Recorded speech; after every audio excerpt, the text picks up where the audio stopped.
Hello and welcome back to another CreekCast. I'm Brooks Carter, joined with head football coach Drew Carter as we are checking in for the first time in a couple of months and have had some fun things going on here in the past few months as we've kind of had our big spring fundraiser that's done and over with a reverse raffle. We've been knee deep, or maybe I should say more like head level deep, in winter weight training as we just hit our max outs for the first time and had a little competition with that. And so a lot of stuff going on, Coach. Why don't we start there? Catch us up on everything that's been going on in the weight room here in the off season. Yeah, I guess you probably hit the nail on the head there with it. I don't know if it ever really ends, so I don't know if knee deep's ever the correct term there. We're just always neck deep in it. So, but yeah, the off season's been really good, and I think the max out week, the Creek Stud Challenges, we termed it, the week before spring break, was well received by our kids, and our coaches really liked it, and the kids really responded well to it. And generated some excitement. So that was our first big cycle of a weightlifting since we came back from Christmas. So that was, I think, a 12-week cycle, if I remember right, when me and Coach E met in January to kind of map that out. And so that ended that and saw some really big gains, some really big improvements, and the competitive spirit and the energy that the guys had for supporting each other and cheering each other on was really great to see. Yeah, I think there is no doubt who the hype man is on this football team. It is Chris Ewert. That man was jumping up and down. I think I saw him in every video that he was jumping up and down, hyping another guy up. I know you mentioned kind of he established himself as a bit of a vocal leader towards the back half of the season last year. And, you love to see that, especially a guy who's a rising senior. Huge deal there, yeah. I alluding, rewinding, like you said, towards the back half of last season, a guy like him who started to see himself have some success in his outside linebacker role and get comfortable there. And now that the fact that that's carried over into the offseason has been huge. But, the big picture is him being one that's obvious that you've seen in the videos and the pictures, like you said, but along with the rest of the team, the fact that they're building each other up and they're excited for their teammates to be successful is what excites me and the rest of the coaching staff. Yeah. So talk to us about some of the games that we saw. I know that we had a few different guys who achieved that Creek stud status, which explain a little bit about what they had to do to actually achieve that status. They had two different ways they could have done it. The first way was that they wanted to see a gain on their 3 lift total, their squat, their bench, and their power clean. That had to be a 10% or more gain on those 3 lift totals there. The other way they could do it is if they hit the 4.0 power index, is how we term that, of whatever that 3 lift total is divided by their body weight, if that was 4.0 or higher. So they had two different opportunities to be able to do that. And those were kind of the metrics that we used to go along with that. Because we just wanted something to hold those guys accountable of, like, everything you do every day is we're going to have a game day here that week right before we go to spring break. The off season can be hard because there's no light at the end of the tunnel. You're not going to go get to hit somebody at the end of the week. That was the 12th week, I think, like I said earlier, that we've been going through there. So they've got to have something to where there's a game day type atmosphere, and that's what we saw there. Yeah, the off-season training can certainly be monotonous at times, and I think adding in that competitive aspect is certainly a lot of fun. I know that is something else that you've established too. Is just, I think, a consistent theme of competitiveness, opportunities for the guys to compete amongst themselves, against each other or individually, because I know that you've got plans to even implement like teams and a point-based system that you have And explain a little more about that. I kind of vaguely saw some of it as you were sending it out to the players that the winner gets a pizza lunch once a month, and the losers get basically chores. They have to clean the locker room, and they're put on laundry duty and all that kind of stuff. So that's another thing. Explain a little bit about that. Yeah, I kicked that off this coming week, us just coming back from spring break, which we'll have another version of it as we get into summer as well. But just going back to the fact of accountability and keeping football at the top of their priority list and not letting it fall by the wayside was kind of the idea there. But getting the message across that how you do one thing is how you do everything. And in that regard, you're not just letting yourself down, your team is counting on you too. So we've got them grouped into micro teams there that embodies everything from, the max outs and what we're doing in the weight room to what are they doing in the classroom? Are they going to cheer on other sports? There's a lot of different pieces to this that are very important in obviously the football program, them developing as young men, but also developing our community and our school pride too. So, nothing breeds success like some competition. So you start putting a pizza party on there and putting scores and point values. It's funny how things are more important to those guys, and they take it more seriously. So I'm hoping that'll be some good incentives for them and good ways for them to compete with each other. Because when you start posting those things, which we've done a lot more of with our running test, obviously our maxes, we've always posted those, but we're trying to do more of that way because it's crazy how teenage boys, when their scores posted there, any opportunity for them to talk crap to one another, is going to make them take things more seriously.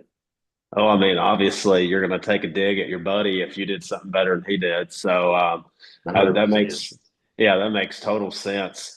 Talking about things being kind of public and adding that extra incentive, we saw the high school ratings, formerly known as Cal Preps. We've talked about them before. They changed their name because they started out just doing California high school football, but now they've turned into a nationally recognized high school football rankings website, and they have different metrics and stuff that they use. But, once again, here we come out of last season, and I'm sure we by no means expected to be at the top of the rankings, but we do have, I think, 20 or 21 of our 22 starters back. I think we're only losing 2 starters from last year's team with Isaac McGill and Andrew Russell gone. And everybody's back aside from that, and outside of a couple of special team spots. But you look at the list there, and we're ranked next to last in our region. Thoughts on that? That's something that's totally out of my control, something that's totally out of our team's control. So that's something that, we don't really need more motivation. We're coming off of a 1-9 season with a bunch of guys that I feel like are hungry to disprove that and prove themselves. So that's something that I don't, and our team doesn't devote a whole lot of time and energy and thought to, because that is outside of our control.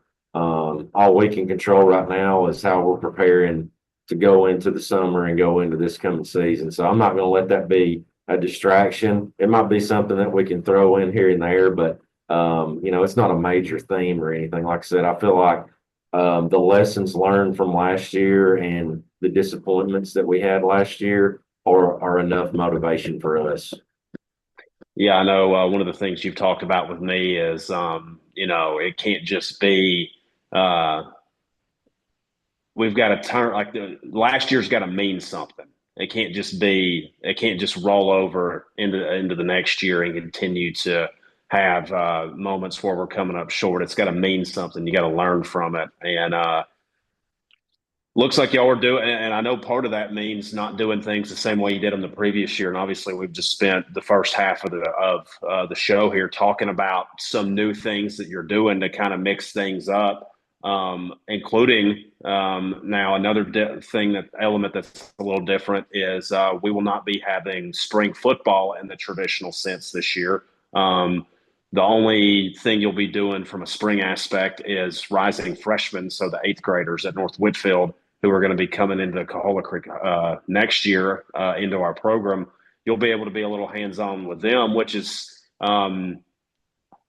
honestly, when I remember when I was the eighth grader being brought up to the high school during spring ball, it was so overwhelming. You get easily distracted looking at the big, huge varsity kids. And honestly, it kind of felt like you got forgotten about at times. I'm sure as a coach, that really excites you, but just kind of run through the whole process of what this looks like, what led you to the decision that you made, because we will now have 2 preseason games as opposed to 1, and no spring practice at all or spring game for our varsity guys. Yeah, so when I was an assistant at Pepper, we never had spring there. That being an even smaller school than we are here at Coahulla, you sharing a ton of athletes. So that's where it all started. We've got a lot of guys involved in spring sports, which we encourage that. We want our guys to be involved in there, and we're trying to incentivize that as well. So you combine all the working pieces that we have of all those guys doing different things, and just how hectic the end of a high school school year is, especially now that we've moved our graduation to on campus. It's just a lot of variables to work through.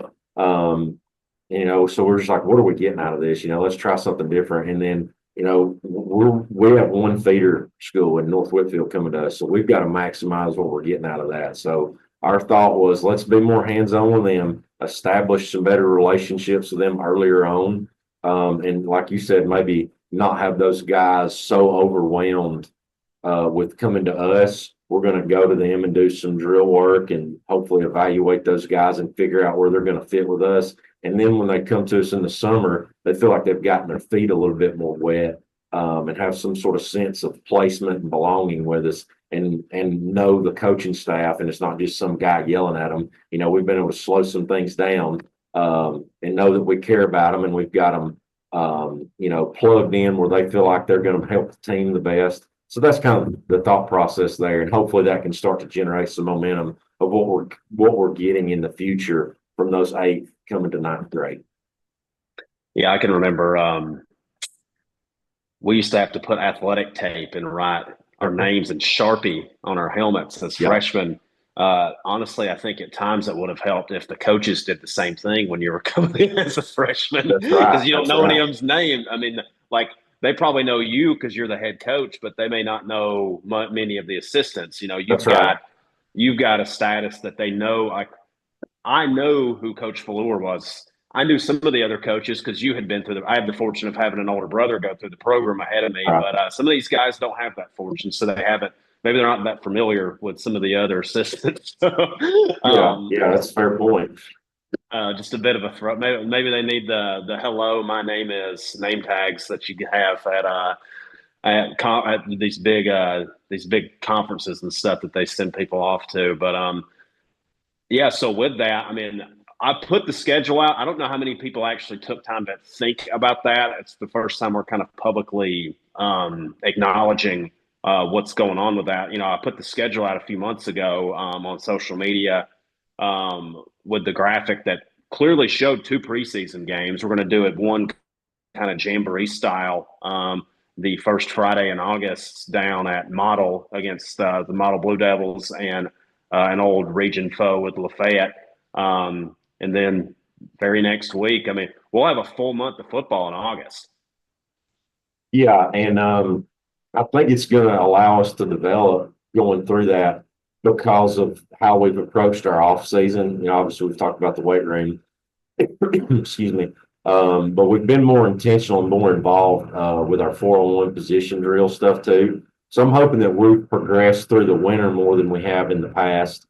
And going through June and July, I'm going to, for the first time of us being here, go to a couple contact camps, one in June and one in July. So hopefully that's got us up to speed and ready to go when we get into August for the Jamboree and the preseason scrimmage.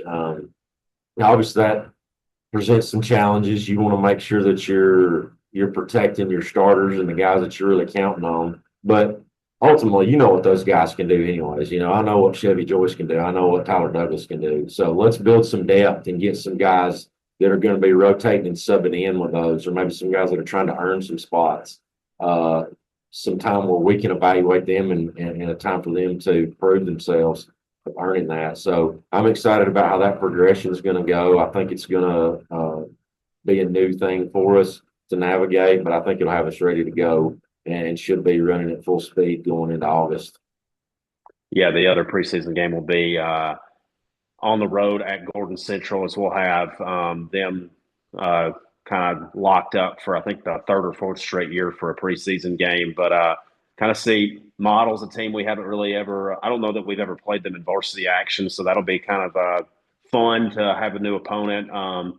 Travel down to Rome, so that'll be exciting, and getting to see an old team with Lafayette. So just fun to kind of see some different teams rotate in here, as we've kept a lot of the same opponents, especially non-region wise, on our schedule the last few years. So yeah, so that is kind of where we're at right now. I think one last thing you said you wanted to mention on the show this week was speaking of North Whitfield, was the combination of the JV schedule and our middle school schedules are going to be aligned this year, and that's an idea that you had from a former coaching colleague, and you kind of brought it to the table for all the local, all the Murray County and Whitfield County school system coaching staffs, and y'all were able to meet up and agree on something.